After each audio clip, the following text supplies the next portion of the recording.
On the meeting to order. Sorry.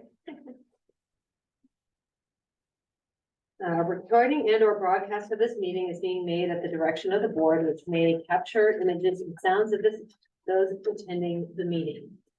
Calling the roll, Steve. Here. Brian. Present. Vladimir. Present. Shelley. Present. And I am present. Let's stand for the pledge of allegiance.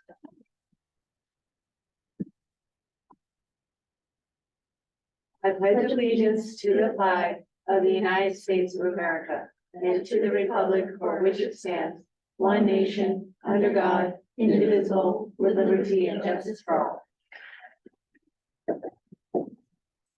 Right, agenda approval. Any board members like to provide comment on the agenda? No? Can I get a motion to approve the agenda? So moved. I'll second. All in favor? Aye. Passes 5-0.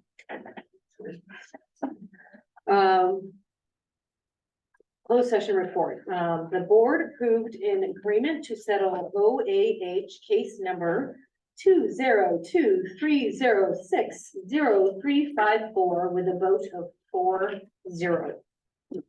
Moving on to superintendent's update. All right, well, I have a few things. Thank you to several of you who were able to attend back to school nights last week. They were generally very well attended, and I know that our teachers love to talk about what the experience will be for students within their classroom last night. So I talked with many of our principals this morning, and they had good turnout, really great feedback from families around that back to school event. You know, I was at my retreat Thursday and Friday over in Santa Cruz. We got to spend some time around some legislative updates, which was very interesting to see what's in the hopper right now and what folks are advocating for. And then also had some time with some researchers and grad students from Stanford on a topic of artificial intelligence and the impact for education in K-12. That was very informative. We're looking at holding an AI session for our 6-8 teachers and our upcoming PD in October. That was very interesting. We have several PTA meetings this week. We're at Oak, Egan, and Covington Wednesday, Thursday, Friday morning. We will be at the farmers market on Thursday. Looking forward to getting out into the community. A reminder, this Sunday, we're working at the Mountain View Art and Wine Festival, which will be really fun, 9:30 to 2. And the 13th, if you are free in the afternoon, we have our cornhole tournament is back, which is always a lot of fun. So I encourage you to attend if you have the time. It's a really fun time. Awesome. What time is the cornhole? 3:30 at Cuesta Park. Cool. Thank you. All right, moving on to consent calendar. Any board members like to provide comment on the consent calendar? No. And I get a motion to approve the consent calendar. So moved. I'll second. All in favor? Aye. Passes 5-0. Moving on to employee requests to address the board. I think we have Mr. Hazelton on Zoom.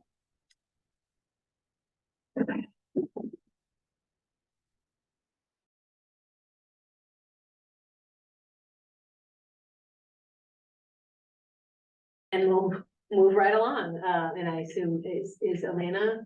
No, so she's not speaking either. And we move along to provide public comment on the agenda items. Speaker cards are to be submitted to the superintendent. Speaker cards will not be accepted once public comment begins. Your name will be announced when it is your turn to speak. We're on to community comments. This is a time reserved for members of the public and employees to address the board on items that are not on the agenda. The board is not permitted to discuss or take action on non-agenda items, except to instruct the superintendent to review the matter further, report back to the board at a subsequent meeting, or place the matter on a future agenda. The board may make a brief comment or ask clarifying questions. We do have one speaker, Deanna Brown.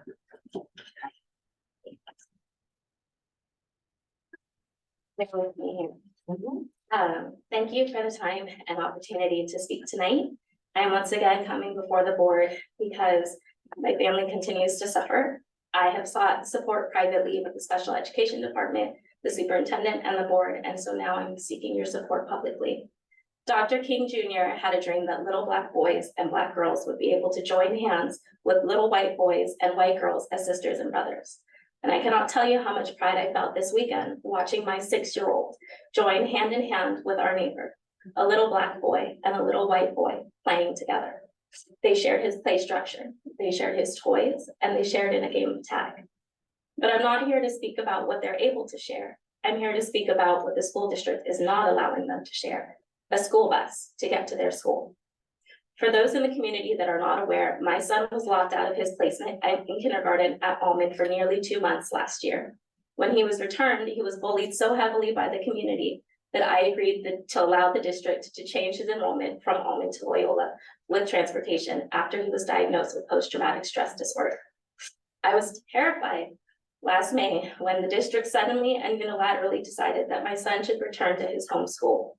I immediately requested that he remain enrolled at Loyola, and due to hardship as a single mother and fellow educator, that the district continue to provide transportation in the mornings. My request has been denied, it's been ignored, and it's been stalled. When I ask for updates, I'm told that these things take time and that they are being discussed. When I ask for answers and clarity, they're not being given to me. I have been told that my son does not qualify for busing because Almond is his home school, but does this not apply to our neighbor? I have been told that my son does not qualify for busing because his program can be implemented at Almond, but does this not apply to our neighbor? And I have been told that my son does not qualify for busing because it was a parental choice to send him to Loyola instead of Almond, but does this not apply to our neighbor? It's been 60 years and 1 week since Dr. King Jr. gave that iconic "I have a dream" speech, and my son is still not free. So today I stand before the board and the public to say that I am not satisfied. I stand before the board and the public to say that I will not be satisfied until justice rolls down like waters for my son. I stand before the board and the public to ask that those who declare themselves as allies of civil rights, whether it is you on the board or those watching at home on Zoom or those who hear from the public what is happening, will you continue to be satisfied as my little Black boy continues to not be allowed to share a bus with the little white boy across the street? Thank you for your time. Thank you.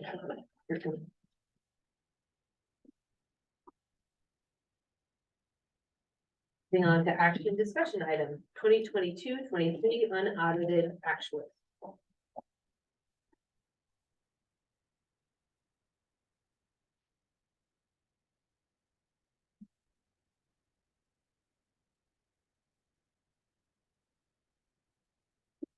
Good evening. We're here tonight to present the unaudited actuals for the 22-23 budget. And this is at a time where we are closing the books. And we want to account for all the revenue expenditures that happened in the last fiscal year. We have to require to file it with the County Office of Education by the 15th of September, which we'll be doing after tonight. And this is an action item for you tonight. 22-23 was a very unusual year. Where we had a plethora of one-time money, but then we're also very fortunate too that our property tax grew, where we estimated, and I kind of did a quick calculation, we at the adoption budget, we were hoping to only have, in fact, I'll kind of highlight it in the next slide, but at the adoption budget, which is, June of 22, we were only projecting $74 million in revenue, and we ended up having 81.5. A big percentage of that was the one-time funds, and then our property taxes grew from 5% to 8.24%. So really a great year for the district financially to be able to have the extra revenue. But we've been kind of talking about this though. But we know those good times that we had last year, it's a little bit cloudier and not as great outlook in the future. So we're going to be very mindful of that in this current year. We have been talking about some concerns, and I'll highlight some of those slides. Our expenditures was 78.4 million. We had a net change in fund balance of 3.1 million. Our beginning balance was 13.1. The assigned amount are carryover amounts that are assigned to certain programs, and their unassigned ending fund balance was 15.8. So Some of the reasons for the increased fund balance, the biggest one was the 1.8 million of one-time funds that we utilized. And if you look at our estimated actuals in our, like last June, we moved a lot of expenses to the restricted side of the budget that actually helped free up our unrestricted general fund. We coded some salaries, some capital outlay, all the server reconstructions, so many things, computer costs, so many things that were hitting our unrestricted fund. We moved to those restricted one-time dollars, the huge savings for the district. We also finished up using the final 581,000 in COVID funds. So in May, May is kind of when our budget is really almost done for the next year. And we still had $581,000. So we moved a lot of expenses to those COVID funds before we closed the books. So that's a significant savings. All the COVID money that was one time has now been spent. We also had an increase of local revenue. A lot of that is from some donations, interest, and as the interest rates go up, it's great, but it's very hard to predict and budget for interest because it fluctuates throughout the year. So there's a lot of increased revenue that came in. Some of our inter-district transfers up another 80,000. The BCS utility costs were up a little bit. Some SELPA transfers. So we're very fortunate that we had some extra revenue coming in. And then our decrease in contribution to the cafeteria fund was about 360,000. And a lot of that was using the one-time fund to pay for one-time expenses. And we also had an extra 200,000 of revenue that came in from some reimbursements from the state and federal program for the National School Lunch Program. So that little decreased some of the costs, increased some of the revenue, it decreased our contribution. So we're very fortunate that we're ending in a good place, but the good news, that's really always say that's in the rearview mirror. That was last year's budget. So now we're, how's that going to impact this year's budget? And it'll help us with a bigger beginning balance for this year, but that's about it. We're still at a projected budget deficit, and so there's still some concerns. We did a lot of work really all last spring looking at our budget, looking at some targeted reductions. And we did meet those reductions in our adopted budget where we're currently at 2.8 million. A lot of it was staffing.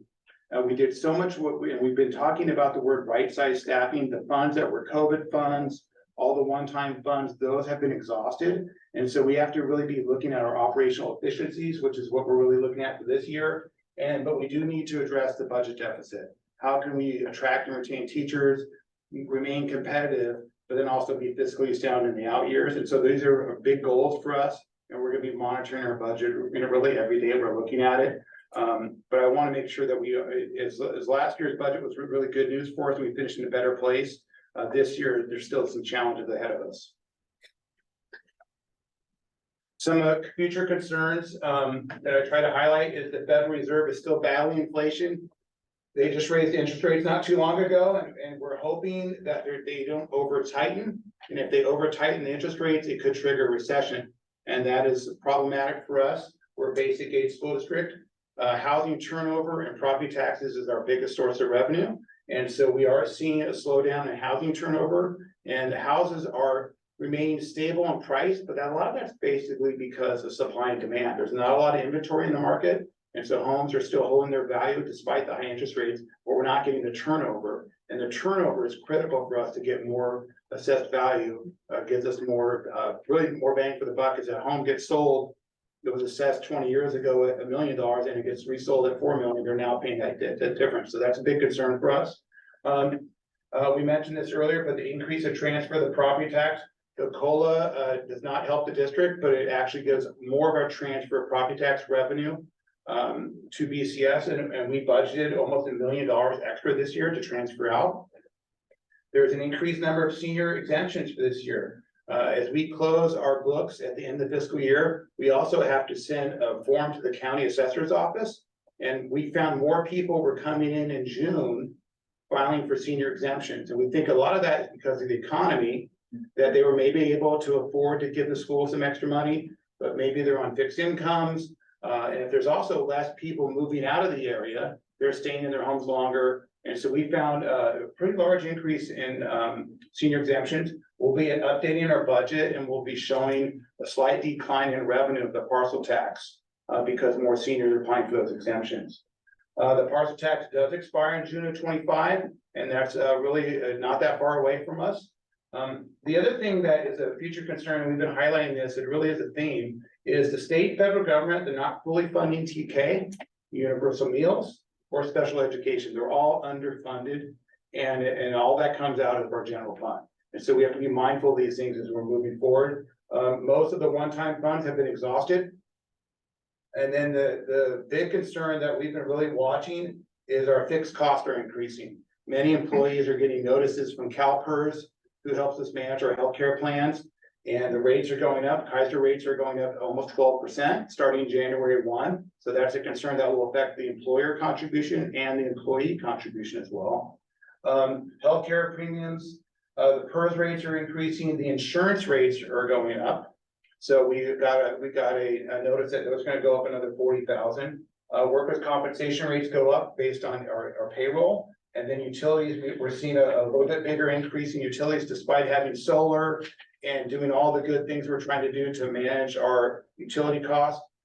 Utilities are still going up. PG&E, just like any other entity, they have to give raises to their people, and that's compounding the end user, which is us. So these are major concerns, and we always be mindful of them. We'll have a lot more information when we get some more property tax updates from the assessor's office. There's a meeting this Friday. So we'll get some information from them, and then in November, we'll get the big number, see where we're gonna land. But we're watching these rates every day. And then tonight, we're asking for a recommendation of approval of the 22-23 unaudited actuals. All right. Do you have any clarifying questions for Eric? Any board comments? If I remember correctly, the CICF recommended that we implement $3.5 million in cuts almost immediately. Is that right? I don't remember the exact number, but it was more than what we've actually implemented. I think you said 2.8 million. Correct. Yeah. And their recommendation was to do it sooner rather than later. Yeah, that was kind of their big Yeah. idea, right? The Correct. sooner you do it, the longer you realize. Was that considered in coming up with the cuts or future cuts? Well, I think what we try to do is make some reductions that made the most sense, and the bulk of them were as teachers were leaving, resigning, moving out of the area, we would not fill that position, and that's where I think. Classified positions. Yeah, a lot of as well. classified positions, and so those were savings that were pretty easy for us to attain. Some minor reductions in services and supplies, but the bulk of it was in people. I don't think we've discussed that, to go above the 2.8 million to the 3.5 that they recommended. Professor, just from what I recall, every time we talked about right sizing our budget, the number was always 2.8. It was 2.8, Yeah, and yeah, it was 2.8. Yeah. I'm not the only one that remembers that. No, But- that's true, but the CICF recommended a higher number, and I think we ought to give more consideration. I do have a question. I understand I think that's a different topic, the one we got here, which is the unaudited actuals. And so the idea of budget adjustments. Well, I'm not gonna discuss it now, but I think we need to discuss. Oh, yeah, we're done, sure, absolutely agree with you on that. For sure. And also will depend on whether we pass a parcel tax in November. Lots of things. Any other board comments or questions? All right, can I get a motion to approve the 2022-23 unaudited actuals? So, I'll second. All in favor? Aye. Passes 5-0. On to resolution 23-24-05, adopting the GAN limit. Sure. Yeah, Thank you. this is a routine item that we come to the board every year with, and it is a resolution to increase the GAN limit $3.3 million. And we're asking the board to approve this. Every year it's done, and it's based, and in the old days, you would have to file actually notice to the Department of Finance. The county does not require us to do that anymore, so we do this resolution internally. We will file it with the county, but we don't have to file it with the Department of Finance or the state anymore. So tonight, we're asking you to increase the GAN limit resolution 23-24-05. Any board comments or questions? No? Can I get a motion to approve resolution 23-24-5, adopting the GAN limit? So moved. Second, All in favor? Aye. Aye, passes 5-0. Approval of an agreement to prepare utility impact study. Eric, Yes. Good evening. we've missed you since 20 seconds ago. So, the city of Mountain View is asking for the district to provide a utility impact study, and the reason for this is for the 10 site project. They want to know, based on the sanitary sewer rates, stormwater rates, how developing that site will tie into the current city infrastructure system, if there has to be any upgrades in the adjacent streets and basically point of connection to the city system. So Shappen Wheeler will do this. It's a consultant that I have worked with in the past. The city highly recommended them, so they feel comfortable with their survey work. So we're asking the board to approve a contract with Shapp Wheeler tonight for $41,510 for the 10 site project. All right, any board questions or comments? This is easy. Can I get a motion to approve the agreement to prepare the utility impact study? So moved. second, All in favor? Aye. That's 5-0. Annual developer fee report. Sure.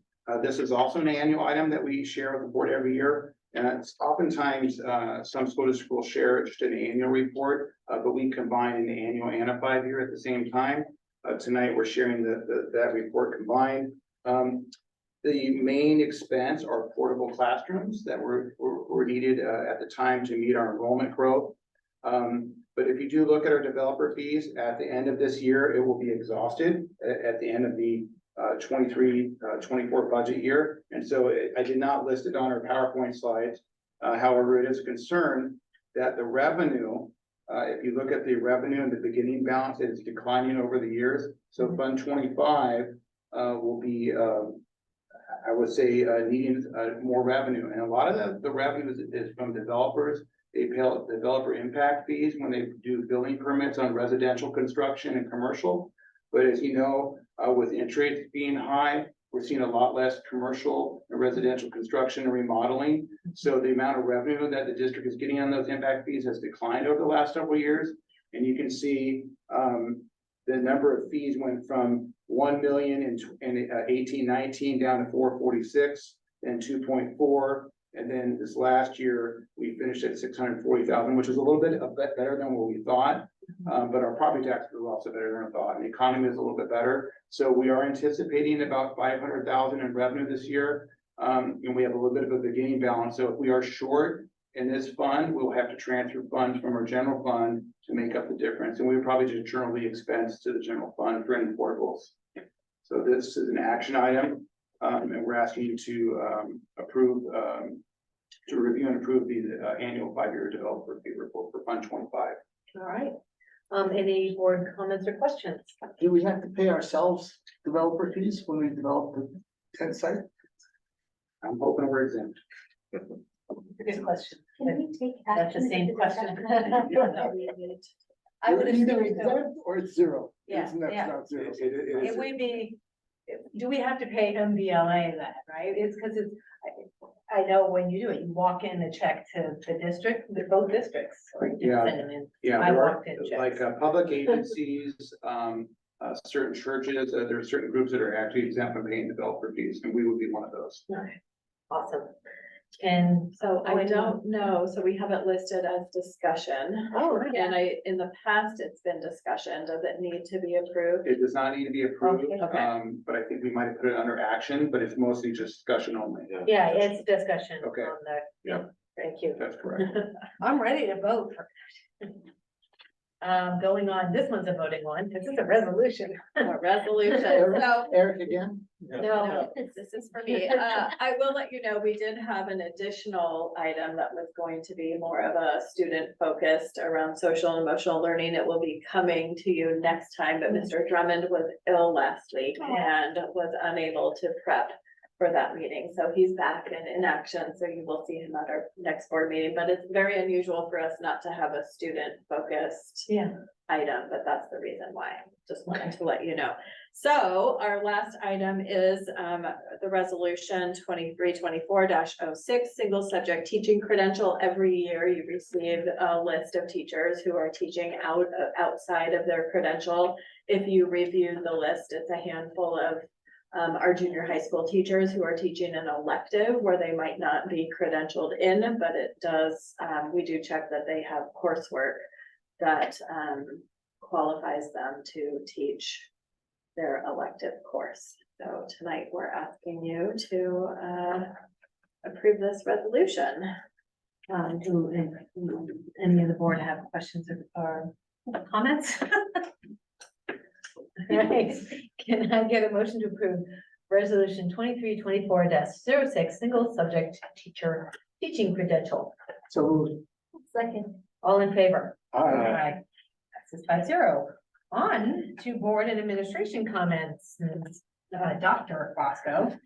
As a brief comment this evening, we are starting an aspiring administrators cohort here in the district. So trying to find folks that are maybe in teacher leadership roles at the site who maybe aspire to become a principal or work at the district office. And we've had just around 20 folks express interest from our 9 schools. So I'm thrilled to get that going in September and bring you some updates around that. As we anticipate retirements in the future days, we know we have some talented folks here in the district, so. Awesome. Yeah, spoke with Dan Rich, who's representing CSA. They're pulling permits right now to develop the old Joanne Fabric site Yes, to do some work out there. So they're gonna be working on that, and hopefully we'll have an update in the next couple of weeks of that process. this is what Dan Rich is doing in retirement? Yes. He's working. He was probably, with them. yeah. He was the like city manager, City right? manager, yeah. So it's good to keep in contact with them. And then, I didn't get a chance to do it during my presentation, but really want to thank the entire business staff. It does take a village to close the books. And some people were on vacation during some of the business staff is really working hard to get everything paid and accrued in the right fiscal year. So I really want to acknowledge Lirio and Carolyn, Farhat, Lavani and payroll, Sandra Bush, just a great team, Jason and food services. It's a lot of work. We're small, but we're mighty. And so we really like our team and, but I want to acknowledge all their hard work. Yes, awesome. Sandra, Nothing new. all right, Shelley? Nothing except that Jessica, Sandra and I met with the new team at Healthier Kids Foundation. They Yes, have, they're a wonderful organization and they have a new CEO, executive director. executive director. And she was lovely and Yeah. I think she comes from the county Yes. office of education. She did. Yeah, it's really good. So I really enjoyed that meeting. That was great. Yeah. Gardner. It seems that everybody on the board gets a new car. And so I got tired of waiting for my new car to show up, so I went out and bought one. Yay. So my van is, No more van. more van, my son. Do you gets to have drive. a sedan now? What do you have? It's a Hyundai hybrid, Oh, plug-in hybrid. Nice, nice, very nice. Congratulations. very cool. Brian. Took 3 years. Nothing. Steve. Worth the wait. Everything going on track. You guys had this meeting with this health here. Yes, At some point, I think we need to have on an agenda, like a health. a roll up of all the stuff that's going on, because there's a lot of things in play Yeah, and new laws coming down. Yeah. That will impact funding of these things. yes, So like, let's all be on the same page. maybe a study session about Yeah. wellness and it could include both of them, because it's health. You guys heard that there's millions of dollars coming from the state to fund wellness centers? Yes, 20 some odd million Yeah. going to the county. So then let's include that with this Oh, study session. Yeah. I'd like to know more about it. Yeah, we're trying to influence direction checks, making, I think, math results forward. Yeah. And the clarity, so that we're on the same page of what is coming, and what we can encourage them to do. Are you still on the board? I am. Thank you. Yeah, Yeah, thank you. thank you. A lot of us attended the Grant Road groundbreaking. I basically look at my calendar and see what I've done since our last board meeting. Some of us chose not to. think Uh, That's just- Good. You're looking like. No. She had the shovel. I so had was just the shovel. teasing her. Me and, Yeah. me and Chris, got to dig some dirt. Mhm. I had the SCC SBA Lunch and Learn. And we're doing this new thing while we have Marianne at the beginning. We then are having a directed discussion about specific topics about basically becoming a better trustee. So in this case, it was, the subject matter was parent engagement and community engagement. And so you had 2 or 3 speakers prepared to talk about it, and then everybody else saying, this is what we do, this is what we do. It was a best practices thing, and we've always been doing a version of it, but now it's like, there's a subject that we stick to. So that was great. I met with a bunch of different PTA leadership, whether in groups or individually, to talk about the parcel tax. And I went to the Block, Covington, and Loyola's back to school night. Is it? Meeting adjourned.